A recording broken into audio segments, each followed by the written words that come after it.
रैयाटाड़ पुल के बगल में गुरु Govind Singh medical college and hospital बन रहा है। बुलाकी पटना नया नया आया है, घर से भाग कर आया है। उसे लगा वहां भी काम धाम नहीं मिला। तब तब क्या, ट्यूशन भी तो करीब है, बोझा ढो सकता हूँ, क्यों नहीं। सोचते सोचते वह वहीं आकर बैठ गया। ये बात काहे लगा था रे, खैनी बीड़ी का वाला लत, मिले मार नहीं खोजे ताड़ी, खाने के लिए कुछ नहीं और बीड़ी खैनी की गंध, नाक को ऐंठता हुआ फिर वह खिलखिलाती धूप में घर जा पहुंचा। अब की करूं, तो ही बताओ न दुखनी के माए, मेरा क्या कसूर है। कसूर वसूर मुझी से पूछोगे, बाबू साहब बनने गए थे फिर यहाँ। बुलाकी को लगा वह रेल की पटरी के नीचे माथा टेक देगा, मगर वह ऐसा नहीं करेगा, क्योंकि मर्द का यह काम नहीं है। और वह जम्भाई लेकर पट पट दोनों उंगलियों को तोड़ता हुआ वहां खड़ा हो गया। उसके मुंह से भाप निकलने लगा तो लगा उसे नई जिंदगी मिल गई। मोर दाई, ये सब काहे के मारे के नाक दम नहीं फुला जाए। तनी के बगल में तो एक महिला खांची लिए बोल रही है। वह औरत फुफकार रही है। बुलाकी को ठड़मुड़की मार गया। बाप रे, ई की बगल है, इसके जैसे बाप का जगह है, और क्या क्या वह सोचने लगा। वह बगल हो गया, कुछ बोला नहीं। उसी के बगल में एक रिक्शा आ रुका। रिक्शा में एक नवयुवती, जो कुछ पढ़ी लिखी होगी ऐसा उसे लग रहा था, युवक धोती संभालता नीचे उतरा। वह बड़ा डोल, एक बक्स और एक बोरा चावल। पैसा भंजा हुआ है, कितना हुजूर। 1 रुपया। 1 रुपया, हाँ लीजिए। धनाक से युवक 8 आने पैसे अपने जेब से निकालता है और उसे देता है। उसके बाद औरत कहती, जैसे वह कहता है, कोई बोली बोली, हाँ बाबू, बाकी पाक से पड़ा। स्टेशन चलना है, ज्यादा दूर थोड़े है। लो, यह गाड़ी आ गई, सीटी दे रही है, जल्दी करो यार, गया जाना है, उसी पे है। कितना लोगे। वह क्या वह क्या झूठ बोले, नहीं बोल सकता। कितना मांगे कितना नहीं। अरे जल्दी बोलो ना। जी वर्जी बाबू, एक झोंक में होते हुए दे दिया। मर्जी वर्जी नहीं, बाद में खींचतानी है। जो कहना अभी कह दो। वह बुलाकी बगैर चिल के बक्सा माथे पर रखा और बोरा फिर कंधा में डाल लिया। वहां से पुल तक जाने के लिए भी एक नवयुवक का सामान था, लेता आया। वह भी सज्जन, नए नए पटना आए थे, 8 आने पैसे दे दिए। बुलाकी को लगा अब वह पटना से नहीं लौटेगा। सोचा गांव में तो ई गांव से तो ये शहर ठीक है, यहाँ तो हरदम कुछ न कुछ मिल जाता है। ऊपर से बात बात पर झगड़ा। लेकिन ये उसे उसे लगा कि सोने के बारे में रात में कहाँ सोएगा। वह शहर उठा। वह देखा चौराहा के बगल में सतुआ बिक रहा है। उसे हरे हरे मिर्च खोसे हुए हैं, और वह पीला सत्तू से बड़ा अच्छा लगा। कैसे सतुआ है जी। 12 आने पाव। उस जमाना की बात कर रहा हूँ, जब 12 आने के सतुआ मिल जाता था। एक अधेड़ उम्र की औरत जो तराजू बटखरा ठीक करने लगी। आधा पाव। आधा पाव, तो मन में आए दो। जो मन में आए दो, वह तार गई, नया आया है। ऐसे ही लोग बराबर यहाँ आते रहते हैं। वह शहर है, बिहार राज्य की राजधानी। यही खाना है। हाँ, थाली है ना, तो है। हाँ जी।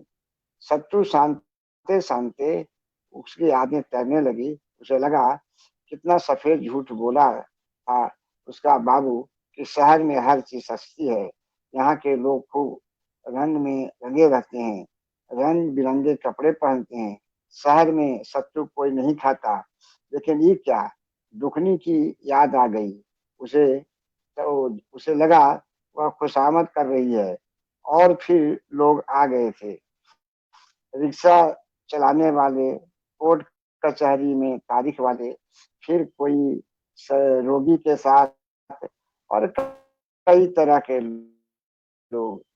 गांव क्या, सिर्फ केंद्र मंत्री तक की गाड़ी की हर तरह के हर तरह की बातें भी पिघला कर उसके कान में घोल रहा है। सत्तू खा चुकने के बाद वह थाली साफ करे कि नहीं सोचता है। यह शहर है। शहर में जब जात पात नहीं है, लोग पूछते भी नहीं तुम किस जाति के हो। उसने महसूस किया यहाँ काहे कोई नहीं पूछता कि कौन जात है तुम्हारा। फिर भी इन बातों से उलझने में क्या फायदा। और चुपचाप वहीं इत्मीनान होकर वह टुकुर टुकुर लोगों की बातों की आंखें में टांगता है। यह शहर है। उठकर हाथ धो लेता है। अच्छा कहकर आस से नीचे लुढ़कता हुआ वह गांव की जात पात से उगे कांटे को बीच में तोड़ने लगता है। उसे लगता है, बुलाकी को लगता है कि विश्वास हो गया कि आप जाति का वह नहीं है। यहाँ कोई स्वर्ण जाति का नहीं होता, कोई नीचा ऊंचा नहीं होता है, सभी तो एक ही जैसे बुद्ध हैं। वह बुदबुदाता है। फटे हाल पर वह नीच होता है और पैसा रहने पर वह ऊंच होता है। उसे अपने गांव के मुखिया सुखड़ी सिंह पर भी काफी गुस्सा आ रहा है, क्योंकि सुखड़ी सिंह ने एक ग्राम पंचायत में कहा है कि रमेशर को सजा दिया जाए, क्योंकि उसने राघव पंडित के घर मछली नहीं पहुंचाया था। बाप रे, रमेशरा कबीर जी को कितना भजता था। कबीर का हरदम गीत गाते रहता था। पाँव पांच से पिच से थूकता है, पंडित जी मछली तो मछली, पोखरा घिंगुआ तक खाते हैं। आदमी से उनका छूत लगता है, भले ही हो। बुलाकी अंदर ही अंदर घुसने लगता है। रात डायन बन गई है। पुल के नीचे वह लेट गया। बगल में गंगा तालाब, घर लोकोशेड उबकाई उसे आ रही है। वह रह रह कर हवा के झोंकों के साथ गंध महसूस करता है। बाप रे, इतना बड़ा शहर, ये तो देहात से भी गिर गुजरल है। कोई अधेड़ औरत को लाकर खुसुर खुसुर बतिया रहा है। भनक पड़ रही है कि कोड़े मारे जा रहे हैं, और सोने की कोशिश करता है। नींद कैसे मस नहीं। उसे लगता है दुखनी की माँ को कोई भगा सकता है। वहां न गांव की तरह यहाँ न गांव की तरह कोई इलाज है और न शर्म। यह शहर है। कोई किसी का रिश्ता में भी बहन नहीं है। ठिठुरते ठिठुरने लगा, तब वह उठकर और लोगों के पास सरक गया। नींद हराम। बाप रे, ठंडी है। उसे उसे लगता है कि घनघोर ठंडी है। बाप रे, थर-थर वह कांप रहा है।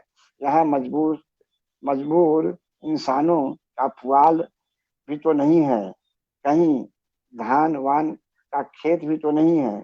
उसे लगता है कि आसमान छूने वाला मकान सिर्फ यहाँ है। वह मकान के कंधे पर टांग लेना चाहता है। और उसे लगता है दूसरे रोज भी की याद में वह खोने लगा, दूसरे दिन की प्रतीक्षा करने लगा। और उसने सोचा कि सुबह किरणों का अपने अंदर ले आएगा। सूरज को तो उसके अंदर ही बैठना होगा। ये ठंड, यह शहर है।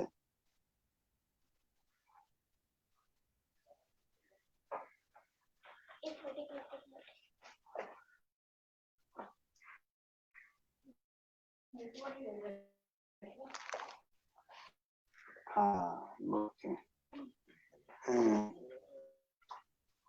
आज क्या खाए क्या करेगा, कोई जगह काम लिए पूछा, पर लोग जान पहचान खोजते हैं।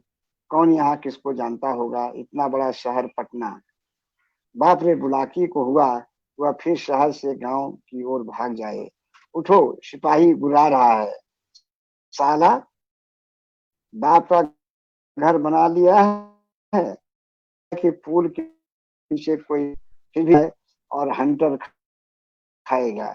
बुलाकी का बुलाकी हाथ जोड़कर घसीटता बाहर ले जाता है। बुलाकी को घसीटता बाहर लेता है। क्षण से वह गध ही रहा था कि और गलने लगा। ऐ उधर कहीं कहाँ रहता है? बुलाकी चुप। साले, बोल, कहीं घर है? कोई है? गाड़ी से उतर कर भागा है ना? चलो। बुलाकी का कलेजा धकर धकर करने लगा। वह सन रह गया। हमर घर बिहार शरीफ के पास है। झूठ बोलता है रे सिपाही जी, ले चलिए। सरकार, यहाँ कोई नहीं सोता है। मालूम न था मालिक, घर से भाग कर आया था कमानी। बुलाकी कलप रहा है। जोरू जाता है रे, एक सिपाही ने चुटकी ली। है हुजूर, है कहीं? बुलाओ, तुमको छोड़ देंगे।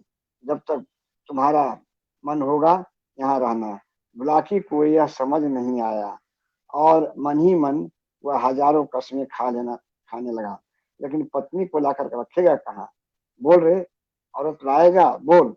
बुलाकी ने सोचा कि तनिक झूठ बोल दूं, क्या है। हाँ, देखो, इस सड़क के आसपास कोई रहना चाहता है तो जोरू के साथ रह सकता है, समझा?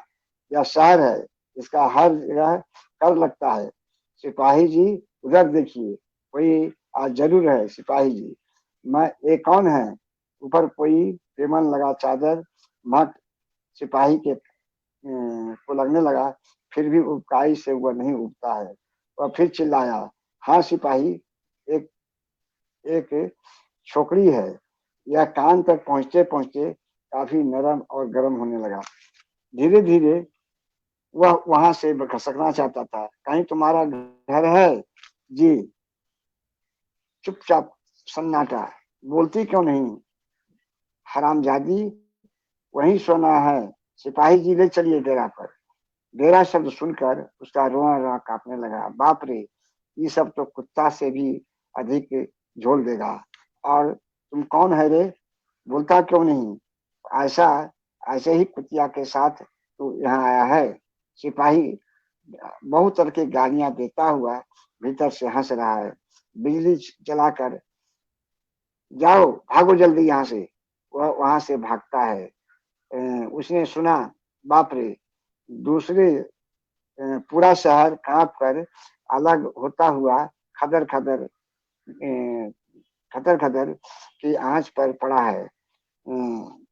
खदकने के आवाज उसके दर्द को हरियाने लगे। वह फपकने लगी। वह सिपाही से सख्ते सख्ते कहने लगा, हमर ई अधेर अंधेर बिघा, हमर घर अंधेर बिघा है। हम उस जात के ही कोयल कोई यहाँ हमर सुन ले बात के। अच्छा, कोई बात नहीं, ठीक है, जा गेहूं लो। ए सिपाही जी, इसके बाद गेहूं कोयला दोनों दे दीजिएगा। वही चाहते हुए भी वह चल दिया। लो, तेरा प्रसाद रोज आना। अच्छा। सर, गेहूं गिर रहा है रेल के डिब्बे से। एक सिपाही खड़ा पेशाब कर रहा है। लाल बत्ती तेज और तेज हो गई है। बुलाकी सब सुन रहा है। उसे लगा अब वह शहर का कीड़ा बनकर नहीं रहेगा। और फिर वह उसे लगता है, बुलाकी दुखनी को यहाँ क्यों लाएगा? दुखनी भी तो एक रोज ऐसे ही हो जाएगी जैसा कि वह देख रहा है। वह सोचकर बीच में थूक देता है। और तब वातावरण का जो वातावरण शांत है, वह और भी गमगीन हो जाता है। उसे लगता है कि रेल में गेहूं, चावल, बोरा, जीरा, अजवाइन और फिर क्या क्या सामान, ये सब तो इसी तरह से लोग निकालते होंगे। बड़का बड़का आदमी छड़ी ई सब काहे हो रहा है। सिपाही भी ऐसन ऐसन है कि गांव में तो एकरा से अच्छा चौकीदार है, दोसर के बेटी बहू के वो अपना बेटी बहू माने हैं। और क्या क्या सोचने लगा। दुखनी के असरा में भी इसी तरह का गेहूं लोग देंगे। वह शहर में अब नहीं रहना चाहता। दुखनी से वह बार बार कहता है, शहर में सभी खुशहाल नहीं है, या तुम भूल जाओ कि शहर में हम खुशहाल हैं। वह किचकिच नहीं, वहाँ गांव में तो किचकिच नहीं है, शहर में बहुत किचकिच है। तब लगता है शहर के बीच चौराहे पर दुखनी को कोई नंगा कर रहा है। उसे ठड़मुर्की मार गया और वह चिल्लाएगा तो कौन यहाँ सुनगा इतने बड़े शहर में। और क्या क्या सोच लेगा, करवट बदल देता है।